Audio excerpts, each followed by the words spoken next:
Richard Elektryk. Wiesz? Richard Elektryk. Kto?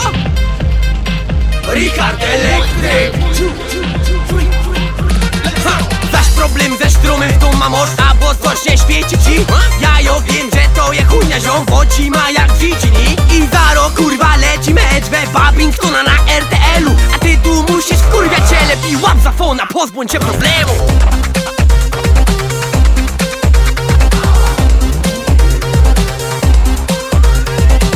I przyjedzie Richard, żeby rozwiązać twój problem. On się na tym zna, on wie co się zjebało. Nie pytaj się go, czy mu się chciało jechać specjalnie do cia teraz. On też lubi Babingtona, ale to jego misja, bo kaj nie ma sztrumu tam zjawio się Richard Elektryk. Żaden sztrum nie straszny mu, bo nie roz już pierdolło go.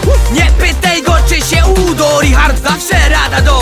W ręce smyczy, dupno skrzynia, narzędziowo w kerejmo. Lutownice, kable, chujstwa, nóż, momentkach, liście, szkód. Elektryk. Richard Elektryk. To właśnie on, Richard Elektryk. Po niego dzwoń, Richard Elektryk. On ci naprawi strom. Potem czas. Richarda. Potem czas. Richarda.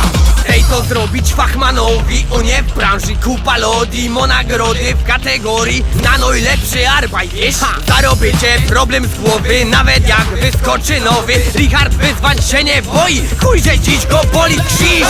Richard Elektryk, Richard Elektryk, Richard Elektryk, Richard Elektryk, Richard Elektryk, Richard Elektryk, Richard Elektryk. On ponoć już jak był dzieckiem wrażał do sztekrów widelce, właził na transformatory i na mysze słupy też. Uwierz, że możesz dupne szczęście, urządzenia pod napięciem mogą stać się niebezpieczne. Richard, powiedz im jak jest. Nie znasz to się nie dziś, to je nie słyszaj.